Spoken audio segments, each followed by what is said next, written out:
Chapter 13 of the Return of the Noldor. It has been told that Valinor and his sons came first of the exiles to Middle-earth and landed in the west of Lammoth, the great echo, upon the outer shores of the firth of Dringest. And even as the Noldor set forth upon the strand, their cries were taken up into the hills and multiplied. So that a clamor means a loud noise, as of countless mighty voices filled all that coast of the north. And the noise of the burning of the ships at Losgar went down the winds of the sea as the tumults of a great wraith, and far away all who heard that sound were filled with wonder. Now the flames of the burning were seen not only by Fingolfin, whom Fëanor had deserted means abandoned or forsaken, in Araman, but also by the orcs of the orchards of Morgoth. Notel has told what Morgoth thought in his heart, and the tidings that Fëanor, his bitterest foe, had brought a host out of the west. It may be that he feared him a little, for he had as yet no proof of the swords of the Noldor, and soon it was seen that he purposed to drive them back into the sea.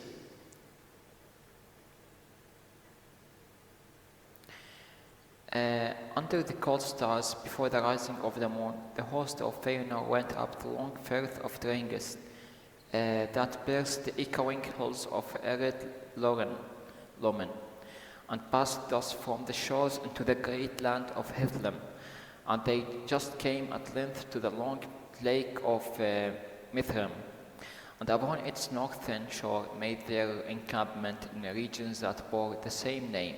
But the host of Morgoth aroused by the tumults of Lammoth, and the light of the burning at Losgar came through the passes of Ered Widrin, the mountains of shadow, and assailed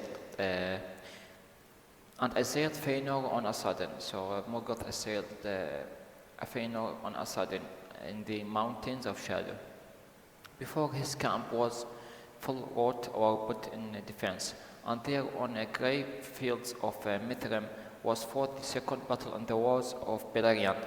Dagon 9 Gileath, its name, the battle under stars, for the moon had not yet risen, and it's renowned in song. The Noldor outnumbered and taken at unawareness, were yet swiftly victorious, for the light of Amman was not yet dimmed in their eyes, and they were strong and swift and deadly in anger, and their swords were long and terrible. The orc fled before them,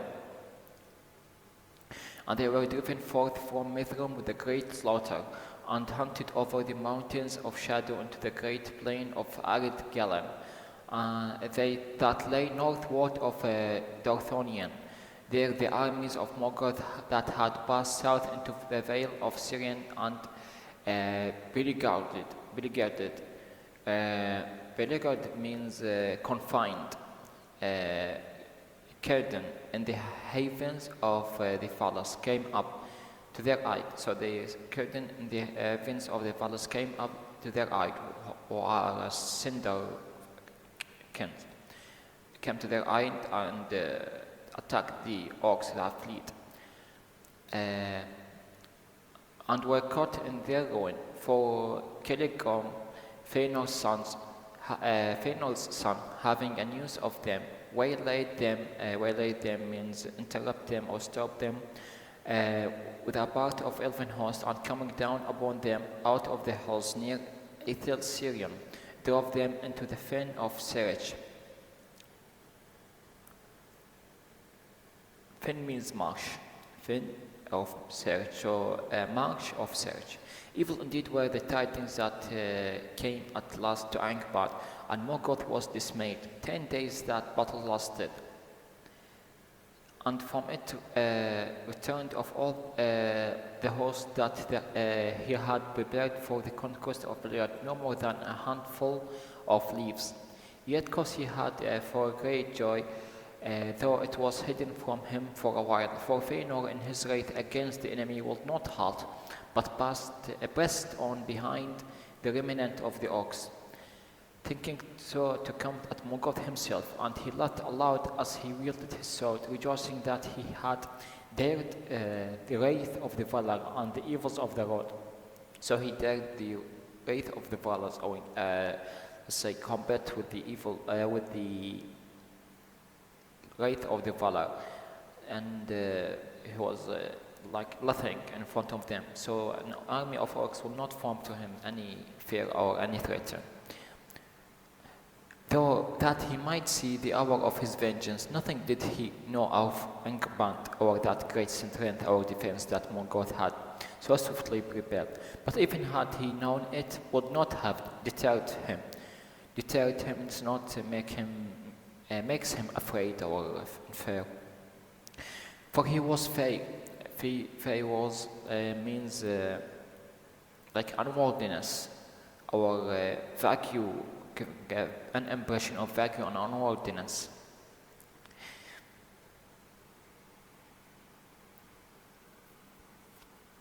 Consumed by the flame of his own wrath.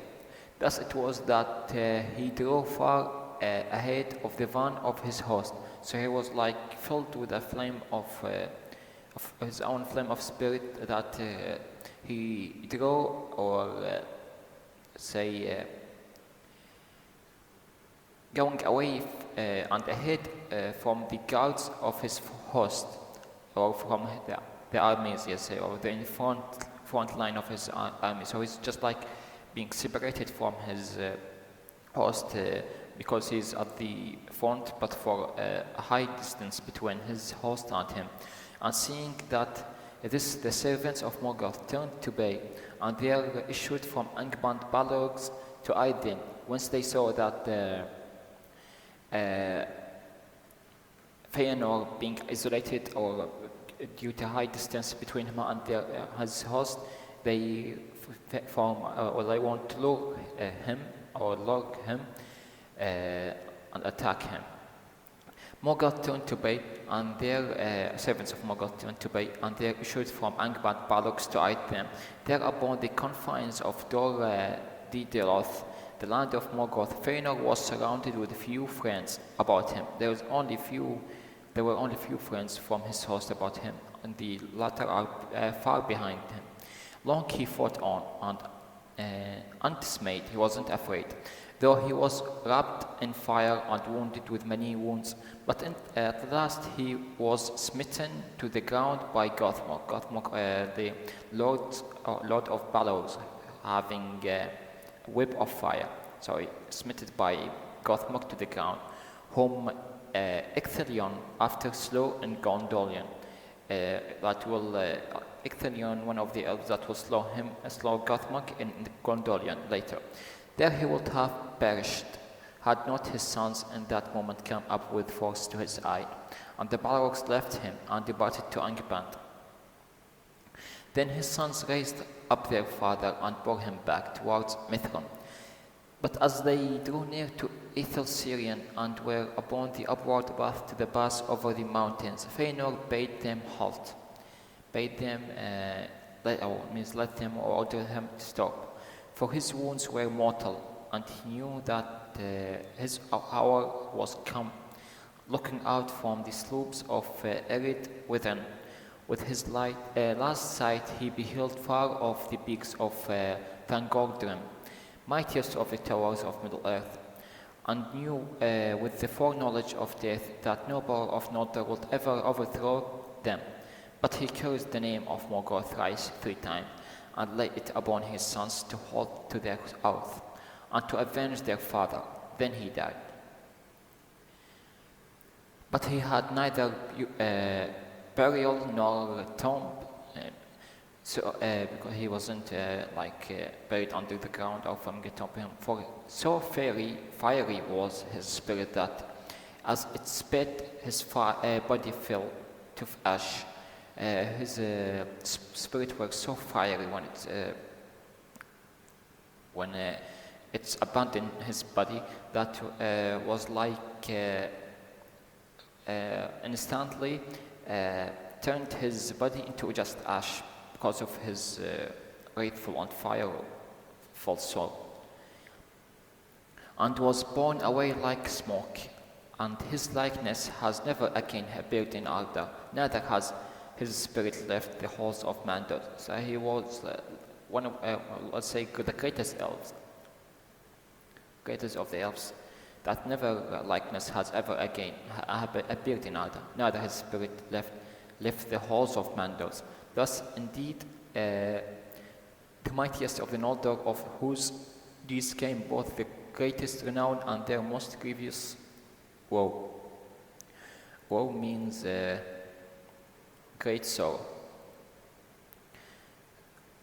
They give them, with the Noldor gave him great renown and their most grievous woe. Now in Mithrin there dwelt grey elves, folk of Beleriand, that had wandered north over the mountains, and the Noldor met them with gladness as kinsfolk, long sundered, but speech at first was not easy between them, for in their long severeness, the tongues of the Calaquilindi in Valinor and of the Moriquindi, severance means ending connection or relation between them, because they were separated for a long time. They were Noldor and Valinor, while in Beleriand, while for the Sindar or other. Calaquilindi in Valinor and Moriquindi in Beleriand had drawn from apart from the elves of Mithrin. The Noldor learned of the power of Illo-Thingol, king in Doriath, and the girdle of the enchantment that fenced his realm.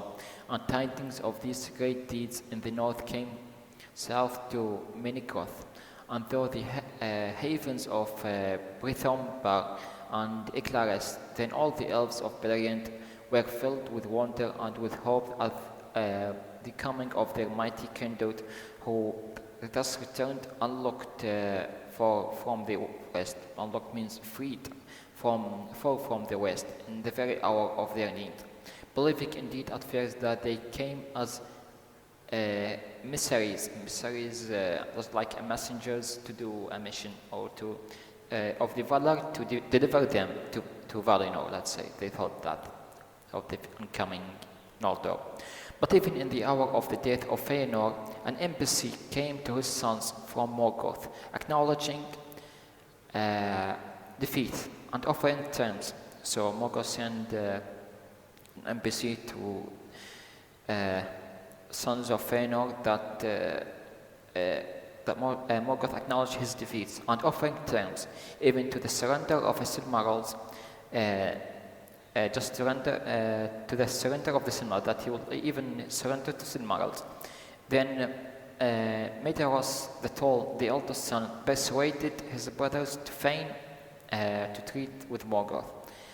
Persuaded his brothers to feign means to pretend to treat with the Morgoth, that pretend he will treat with Morgoth, but they will brought with them an army to not be deceived, as Morgoth when always deceiving, and to meet his emissaries at the place appointed. They were contracted to a particular place to be appointed, host of Morgoth and host of Noldor. But the Noldor had as little thought of faith as had he.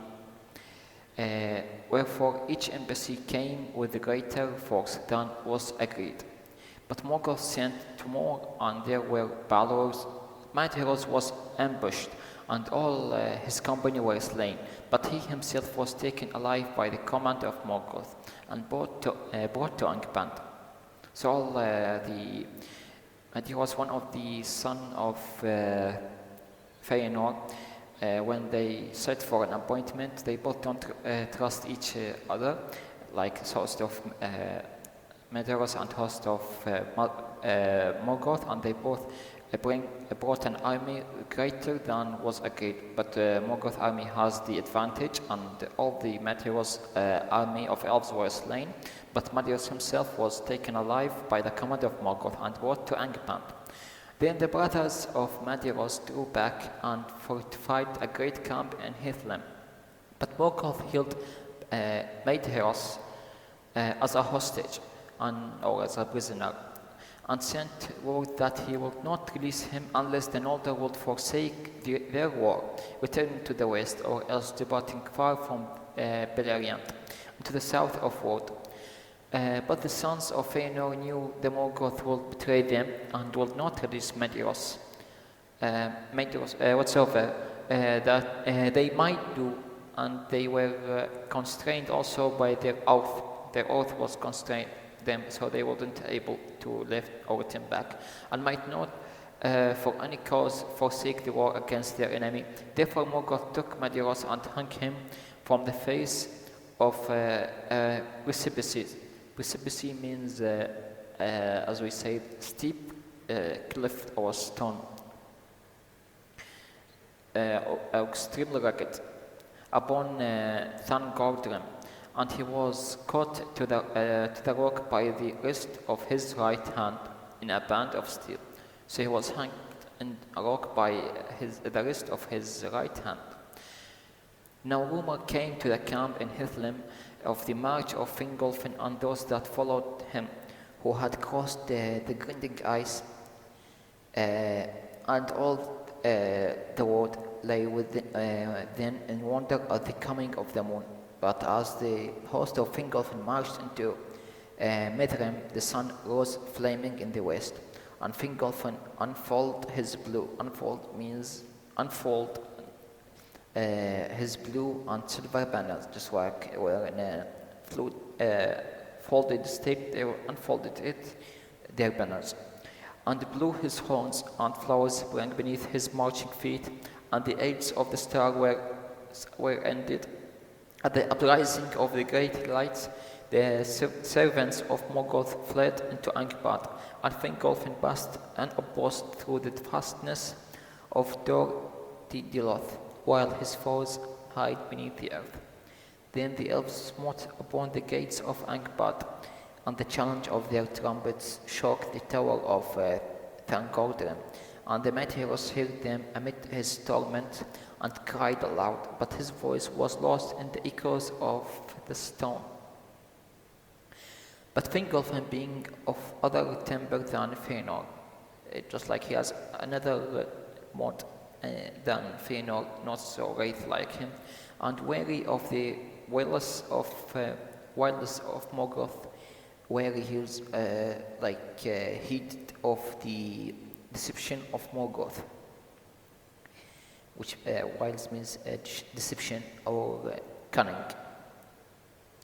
Withdrew from Dor Diloth and turned back towards Mithrim, for he had heard tidings that there he should find the sons of Valinor, and he desired also to have the shield of the mountains of shadow while his people rested, and he grew strong. For he had seen that strength of Angband, and thought not that it would fall to the sound of trumpet. Only therefore, coming at length to Hithlum, he made his first camp and dwelling by the northern shores of Lake Mithrim. No love was there in the hearts of those that followed Fingolfin. For the house of Valinor, for the agony, no love were there in the hearts of those that followed Fingolfin for the house of Valinor, because they betrayed them, because they burned their ship.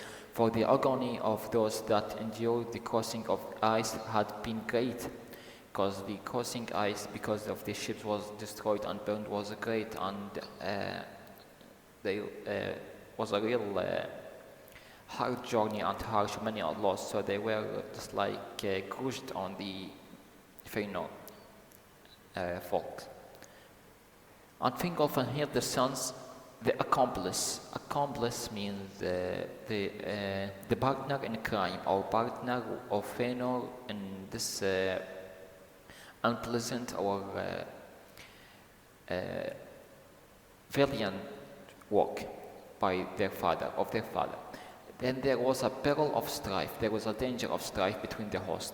But grievous as there were their losses upon the road, the people of Fingolfin and of Finrod, son of Finarfin, were still more numerous than the follower of Valinor.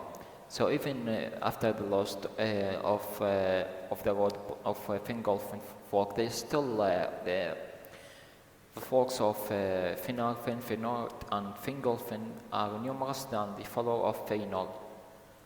And that's why, and those now withdraw before them. That's why the Fingolfin armies or hosts dominate over Fëanor's host.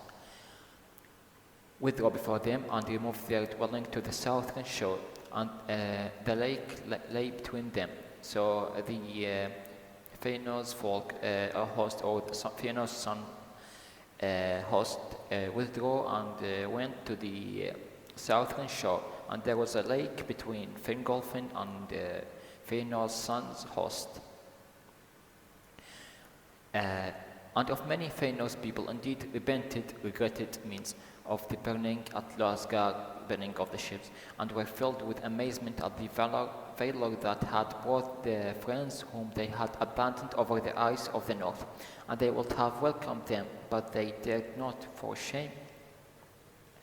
Thus, because of the curse that lay upon them, the Noldor achieved nothing, while Morgoth hesitated, and the dread of light was anew and strong upon the orcs. But the Morgoth arose from thought, and seeing that the division of his foes he loved, in the bits of Angband he caused vast smokes and vapors to be made, and they came forth from the reeking tops of the Iron Mountains, and afar off they could be seen in Mithrin, staining the bright airs in the first morning of the world. So the first morning of the world by the sun, Morgoth made vapors and smokes that stained all the airs. A wind came out of the east and bore them over Hithlum. So it's like a wind came out of the east and bore them, bore the orcs or army of Morgoth to Hithlum, darkening the new sun, and they fell and coiled about the fields and hollows, and lay upon the waters of Mithrin, drear and poisonous, that was completely darkening the new sun, and fell and covered many parts of the fields of Middle Earth, and lay upon the water of Mithrin, which poisoned the water and mixed terror. Then Fingon, the valiant son of Fingolfin, resolved to heal the feud that divided the Noldor. A feud means, let's make sure the translation. A feud, it's hostility. Hostility. Feud means hostility. Heal the hostility or the feud or the hostility that divided the Noldor before, divided Noldor to Fingolfin and Fëanor's host. Before their enemy should be ready for war, because Morgoth thought there was still an hostility between them and were divided. But the Fingon managed to resolve the feud, and they were, integrated together. For the earth trembled in the northlands with the thunder of the forge of Morgoth underground, long before in the bliss of Valinor, before the milker was chained or lies came between them. Fingon had been close to friendship with Medeiros, one of the Fëanor's sons, and though he knew not yet, the Medeiros had not forgotten him at the burning of the ships. The thought of their ancient friendship stung his heart, because they were in a long friendship before, and he didn't he still thought that Medeiros was responsible for the burning of their ship, but there's still less old friendship that stung his heart of Fingon. Therefore he dared a deed which is justly renowned among the feats of the Prince of the Noldor.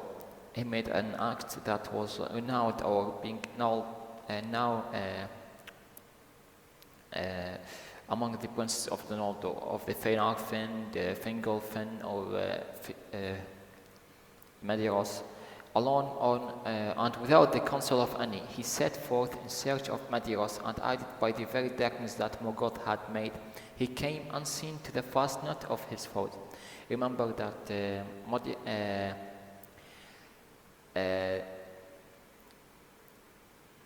that Medeiros, imprisoned by Morgoth, and aided by the very darkness that Morgoth had made, he came unseen to the fastness of his foes, high upon the shoulders of Thangordrim.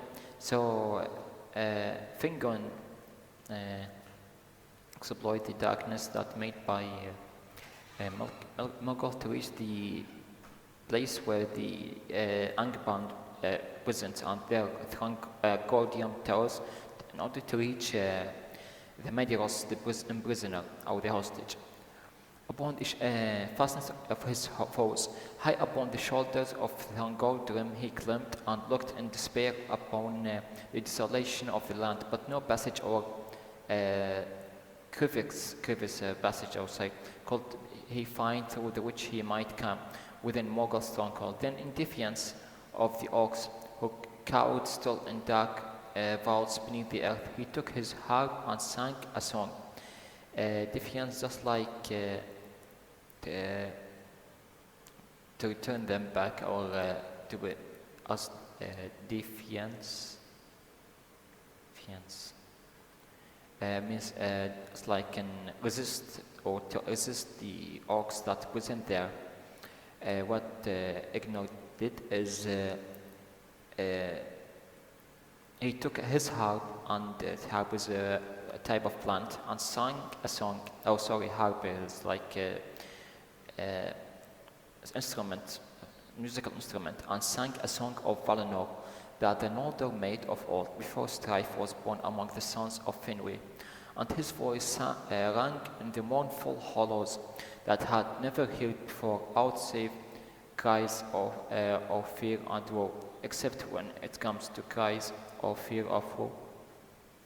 Thus Fingon found what he sought, for suddenly above him, far and faint, his song was taken up, and a voice answered called to him. Medeiros it was that sang amid his torment. So Medeiros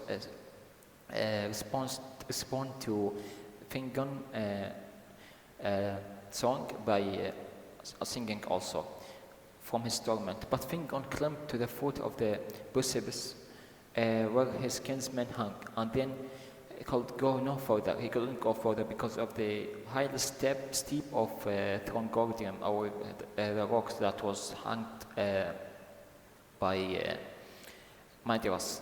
And he wept when he saw the cruel device of Morgoth. Medeiros, therefore, being in anguish and suffering, without hope, begged Fingon to shoot him with his bow.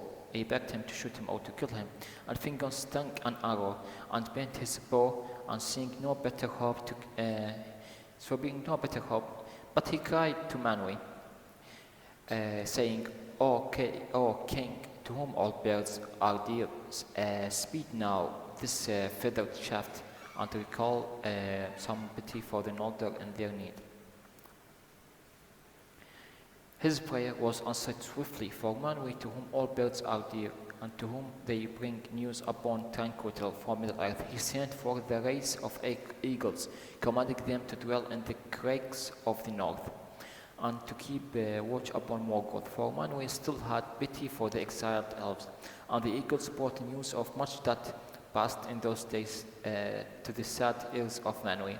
Now even as Fingon bent his bow, there flew down from the high airs to the high airs Thorondor king of the elves, king of the eagles, Thorondor, mightiest of all birds that have ever been, whose outstretched wings extend 30 fathom. 30 fathom is a measurement unit.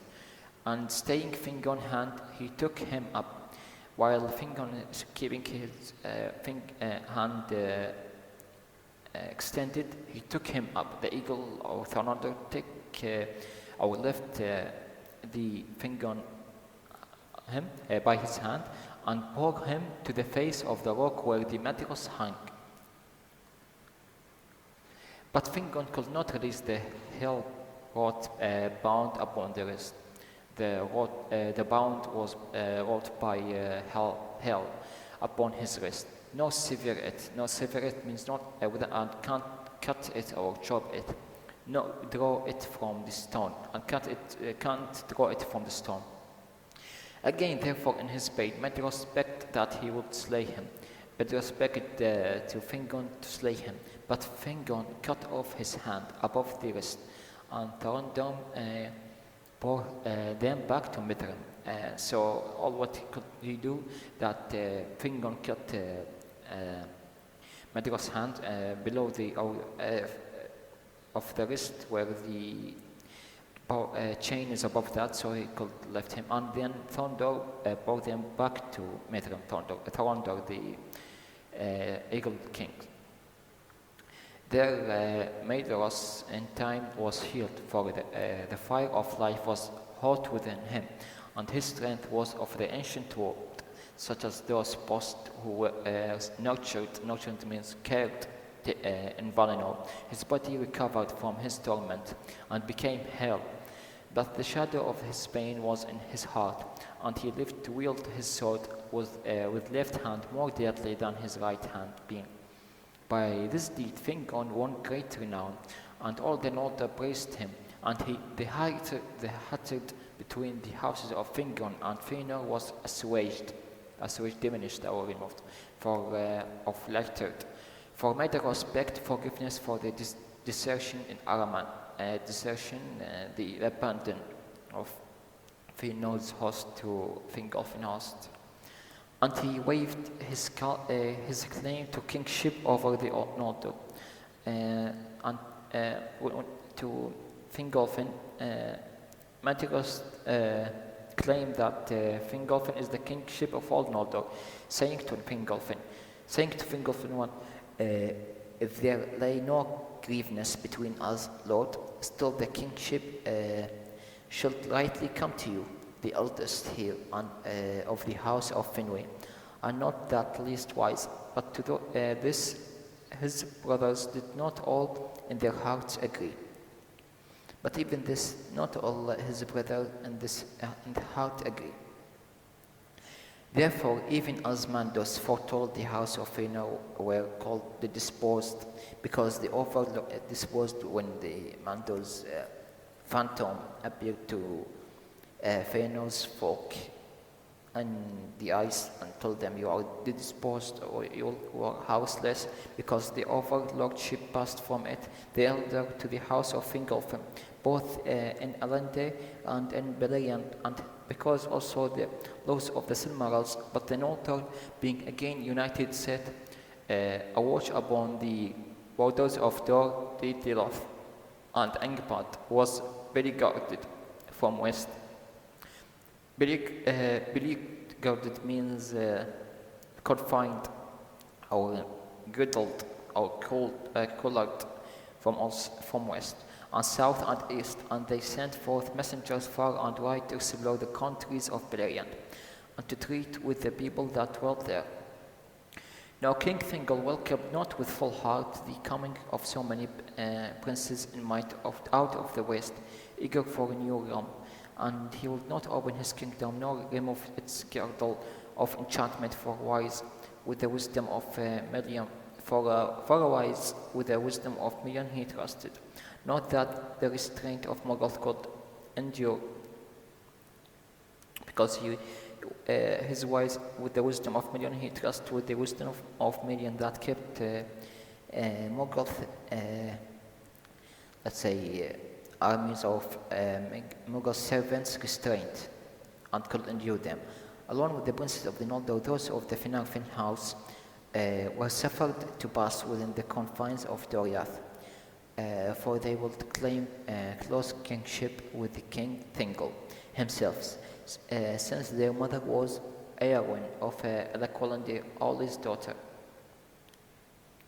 Even though they were in a close kinship with King Thingol, because their mother was Eowyn of Elaqualan, and she is Orly's daughter, and Orly is the brother of Thingol when he was Anhui before.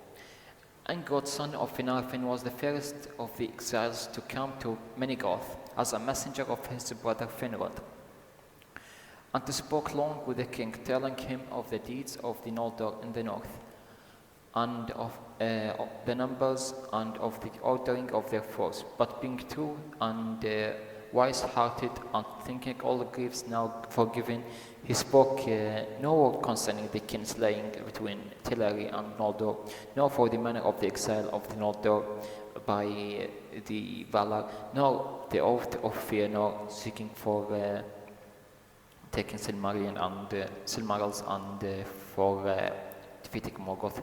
King Thingol hearkened to the words of Angrod, and ere he went, he said to him, "Thus shall you speak for me to those that sent you.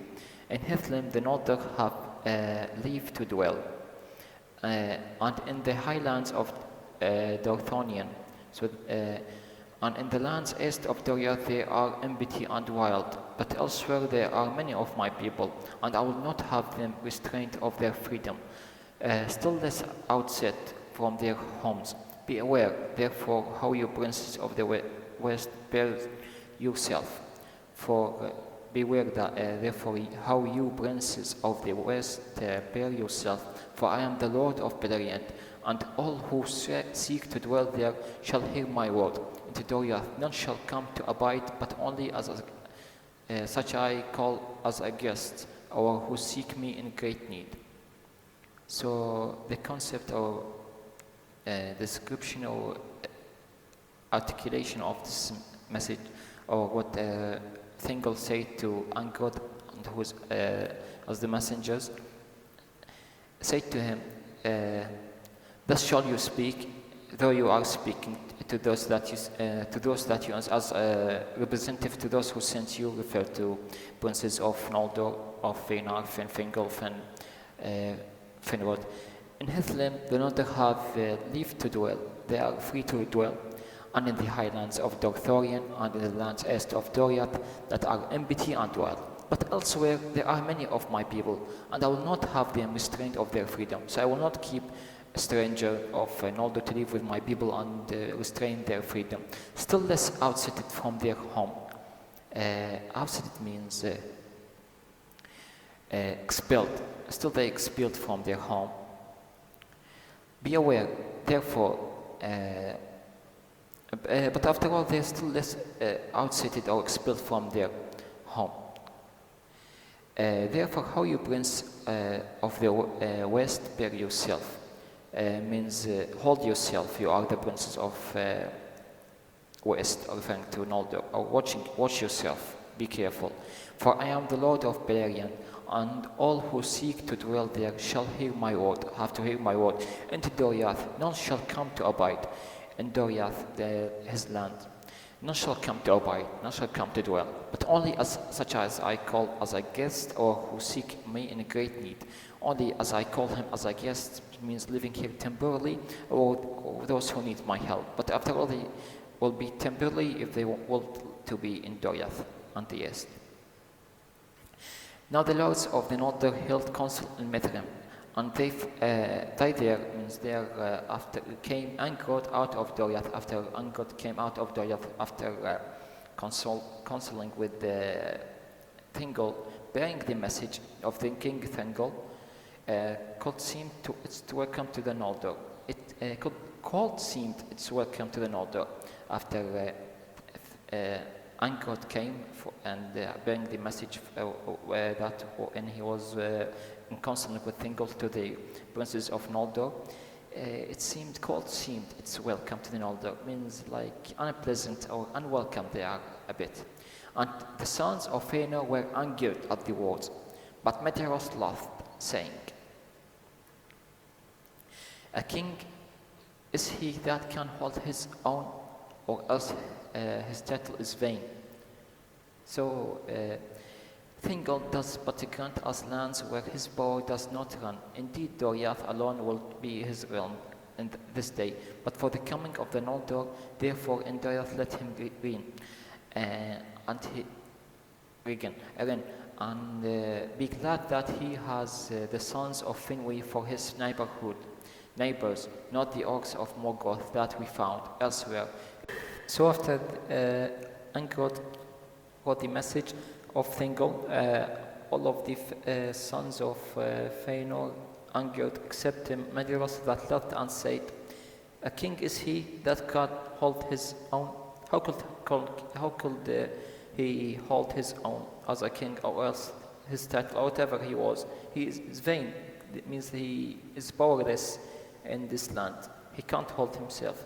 Thingol does but grant us lands where his power does not run. It means that Thingol just gives us the lands where it's out of his coverage kingdom. Indeed, Doriath alone would be his realm this day. Of course, Doriath will be also for only his realm, because all the other lands he gave us was not in his kingdom, were not covered by him. But for the coming of the Noldor, therefore in Doriath let him reign. But when the coming of Noldor, we will cover all these other lands except Doriath let him his reign, his kingdom. And be glad that he has the sons of Finwë for his neighborhood rather than the orcs of Morgoth that we could find anywhere. Elsewhere, after all, it shall be good, seems good to us. But Caranthir, one of the sons of Finarfin, I think, who loved not the sons of Finarfin, who doesn't love the sons of Finarfin, and was the harshest of the brothers and the most quick to anger, cried aloud, "Yeah, more. Let not the sons of Finarfin run hither and die there." Means, let not the sons of Finarfin run here and there with their tails to the dark elf in his caves. Who made them all spokesmen to deal with him? And though they be come indeed to Beleriand, let them not so swiftly forget that their father is a lord of the Noldor, though their mother be of their kin. Just like scorn from the Finarfin and sons of Finarfin, and saying harshness to them, because saying that who are you, or the son of Finarfin, like how could they have a free will among us to run there and there, and who let them assign messengers like Angkor as a messenger or representative to us for the dark elf coming to Thingol. And after all, whether they agree or not, that their father is the Lord of the Noldor, referred to Thingol, and though their mother be of other kin, even if his mother is from other kin, like his mother is Maya, they stole their father and stole the Lord of the Noldor. Then Angkor was wrathful and went forth from the council, because Caranthir, like speaking harsh to him, to Angkor, the messenger, because said who assign him as a messenger upon us. So Angkor was wrathful and went forth from the council. Madiros indeed rebuked Caranthir. Rebuked means a way of just make sure the scold or disapproval or criticize Angkor or Caranthir for this saying. But the greater part of the Noldor of both following hearing his words were troubled in heart, thinking that the fell spirits of the sons of Fëanor that seemed would ever be like to burst forth in rash word or violence.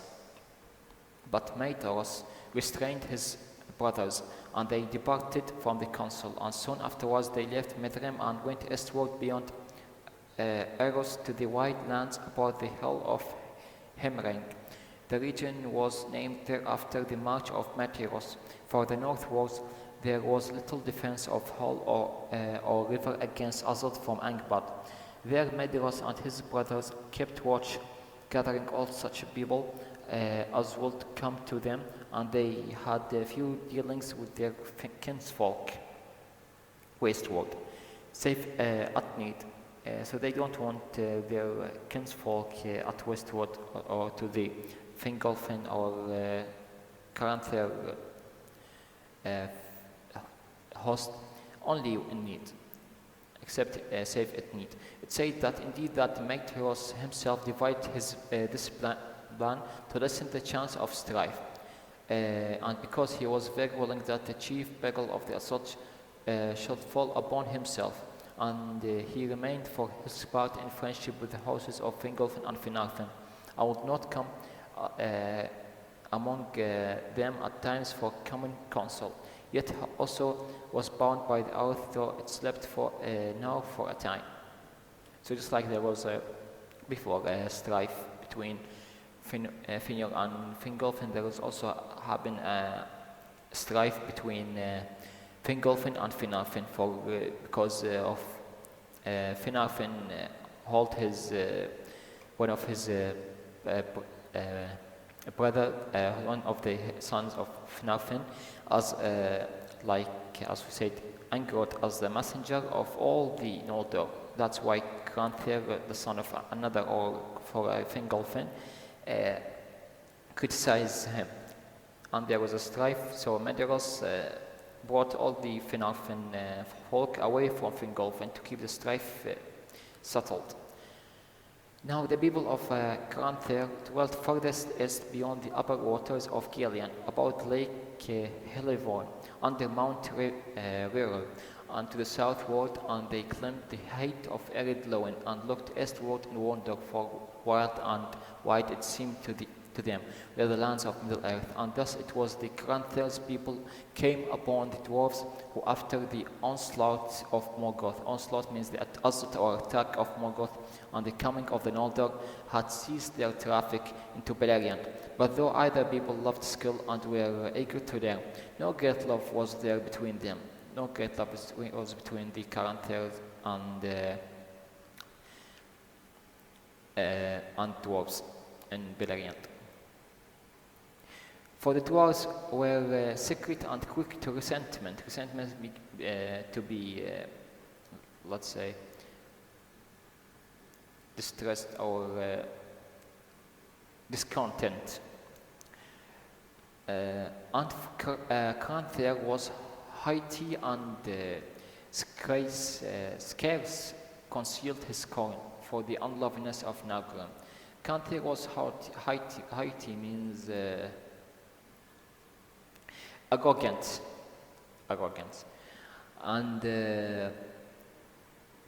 and scarce concealed. It means here means lessly or rarely he concealed our height, his scorn, his mockery, or let's say sarcasm or contempt for the unloveliness of the Nargrim. So Granthir was hating Nargrim, and he was haughty and always making fun or jokes or contempt Nargrim. So that's why, and for the dwarves were resentment easily or discontent, there was not a great love between them. Nevertheless, since both people feared and hated Morgoth, they made alliance and had of it a great profit. For the Nargrim learned many secrets of craft in those days, so that the smiths and masons, the builders of Norgard and the Beligust, become renowned among their kin. And when the dwarves began again to journey into Beleriand, all the traffic of the dwarf mines passed first through the hands of Granthir, and thus great riches came to him. When 20 years of the sun had passed, Fingolfin, king of the Noldor, made a great feast, and it was held in the spring near to the pools of Evren, whence the swift river Natrog rose, for there the lands were green and fair at the feet of mountains of shadow that shielded them from the north. The joy of the feast was long remembered in later days of sorrow, and was called Merith Aderthad, the feast of reuniting. Thither came many of the chieftains and people of Fingolfin. Chieftain means the boss or high level, let's say. People of Fingolfin and Finod, and of the sons of Fëanor, Medeiros, Meglar, with warriors of the eastern march. And there came also great numbers of grey elves, wanderers of the woods of Beleriand, and folk of the havens with Círdan, their lord, Círdan of the Sindarin, or Sindar, or related to the Thingol kin. There came even green elves from Osiriant, the land of the seven rivers, far off under the walls of the Blue Mountains. But out of Doriath there came but two messengers, Mablanc and Daeron, bearing greetings from the king. At Merth, at Dirthad, many counsels were taken in goodwill, and oaths were sworn of leagues and friendship, and it's told that this feast, the tongue of the grey elves was most spoken even by the Noldor, for they learned swiftly the speech of Beleriand, whereas the Sindar were slow to master the tongue of Valinor. The hearts of the Noldor were high and full of hope, and too many among them it seemed that the words of Fëanor had been justified, bidding means offering them seek for freedom and fair kingdom in Middle-earth. And indeed there followed, after long years of peace, while their sword fenced Beleriand from the ruin of Morgoth, and his bow was shut behind his gaze. In those days there were joy beneath the sun and moon, and all the land was glad. But still the shadow brooded in the north. And when again 30 years had passed, Torgon, son of Fingolfin, left Nivrast, where he dwelt, and sought out Finrod, his friend, upon the island of the tall Syrian, and they journeyed southward along the river, being weary for a while of the northern mountains. As they journeyed, night came upon them beyond the the lake of twilight. So they came upon them beyond the mere of twilight, beside the waters of Sirin, and they slept upon his banks beneath the summer stars. Banks here, to bank means heaps or piles of let's say of matters or substances beneath summer stars when they were sleeping.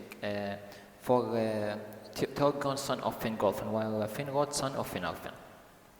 But Ulmo, coming up the river, laid a deep sleep upon them and heavy dreams. And the trouble of the dreams remained after they awoke, but neither said out to the other. No one said to the other, for neither Torgon said to Finrod, neither Finrod said to Torgon. For their memory was not clear, and each believed that Ulmo had sent a message to him alone, but unquiet was upon them even after, and a doubt of what should befall, and they wandered often alone in the untrodden means unwalked by, or uninhabited lands, seeking far and wide for places of hidden strength, for it seemed to each that he was bidden means to be offered to prepare for a day of evil, and to establish a retreat, lest Morgoth should burst from Angband and overthrow the armies of the north. For everyone seemed to each other that seemed to each that he was bidden to prepare for a day of the evil, just like one to turn to evil and to establish a retreat, or to retreat from the Noldor, lest to fear that Morgoth should burst from Angband and overthrow the armies of the north. Now on a time, Finrod and Galadriel, his sister, were the quest of Thingol, their kinsmen in Doriath. Then Finrod was filled with wonder at the strength of and majesty of Menegroth, its treasure and armories, and its many pillared halls of stone, and it came into his heart that he would build wide halls behind every guarded gates in some deep and secret place beneath the halls. Therefore he opened his heart to Thingol, telling him of his dreams, and Thingol spoke to him of the deep gorge. Gorge means to a estuary or a valley that has a stream with a steep calf, of the river Narog, and the caves under the high Faeroth in its steep western shore. And when he departed, he gave him guides to lead him to that place of which few yet know. Thus Finrod came to the caverns of Narok and began to establish there deep halls and armories after the fashion of the mansions of Minigoth. And that stronghold was called Nargothrond. In that labor Finrod was aided by the dwarves of Blue Mountains, and they were rewarded well. For Finrod had brought more treasures out of Tirion than any other of the princes of the Noldor. And that time was made for him the Naglamer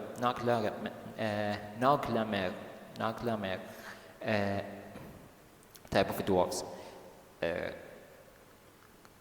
The necklace of the dwarves, but most renowned for their works. In the elder days it was Karkenet. Karkenet means a necklace or collar of gold, and set therein were gems uncounted from Valinor, but it had a bower within it, so it rested lightly on its wearer, as a strand of flax. Flax means blue herbaceous plant for textile. And whatsoever neck it's clasped, it set. Whatsoever neck that clasped it or wear it, it sat always with the grace and loveliness. There in Nargothrond, Finrod made his home with many of his people, and he was named in the tongue of the dwarves Filigant, hewer of caves, or the digger of caves. And that name he bore thereafter until his end. But Finrod Filigant was not the first to dwell in the caves beside the river Narok.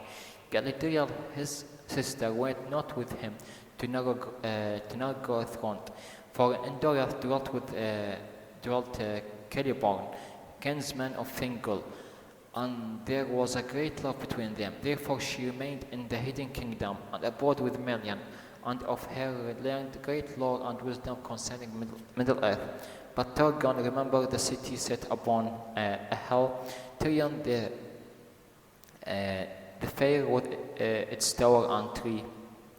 And he found not what he sought, but returned to Nivrast, and sat in peace in Vinyamel, by the shores of the sea. And in the next year Olmo himself appeared to him, and bade him, or speak to him, go forth again along the vale of Sirion. And Turgon went forth, and by the guidance of Olmo he discovered the hidden vale of Tomladen, in the encircling mountains, in the midst of which there was a hell of stone. Of this he spoke to none as yet, but returned once more to Nivrast, and there began in secret councils devise the plan of the city after the manner of Tirion upon Tuna, for which his heart yearned in exile. Now Morgoth believing on the report of his spies that the lords of the Noldor were wandering upward with little thought of war, more trial of the strength and watchfulness of his enemies. Made a trial means made an attempt or a try of his strength and watchful of his enemies, once more with little warning. His might was stirred or moved, and suddenly there were earthquakes in the north, and fire came from fissures in the earth, and the iron mountains vomited flame, and oaks poured forth across the plain of Erdgallen. Thence they thrust down in the pass of the Syrian in the west, and in that ace they burst through the land of Maglar, and the gap between the hills of Mathiros and the outliers mean the outliers mean the detached islands.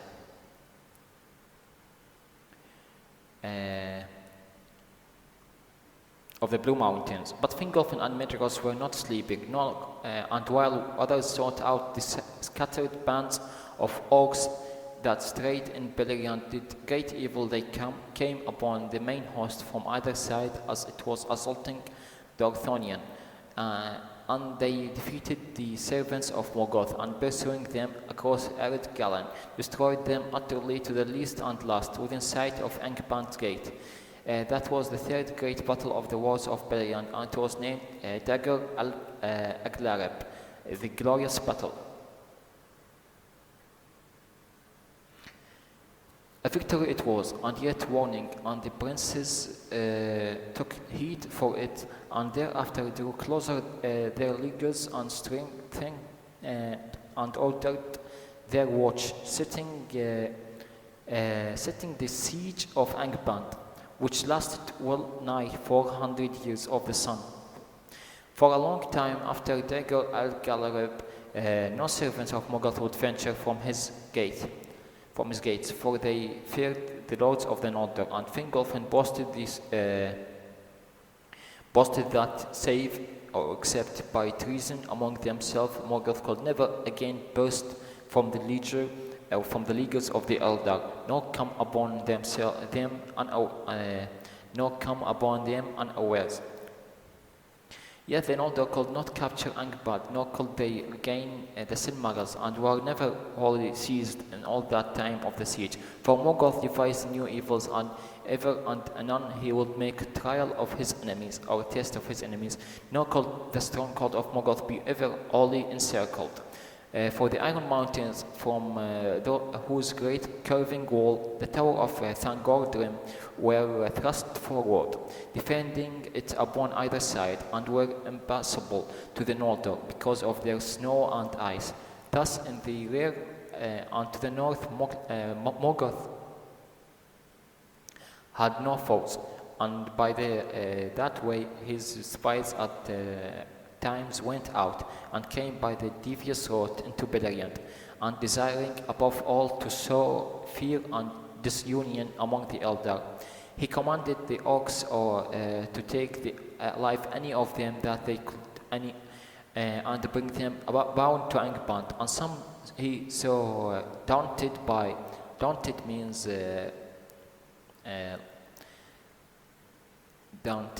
frightened.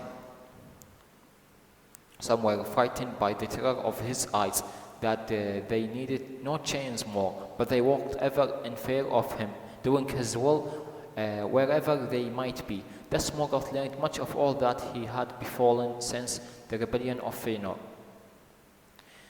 And he rejoiced, seeing therein the seed of many dissensions among his foes.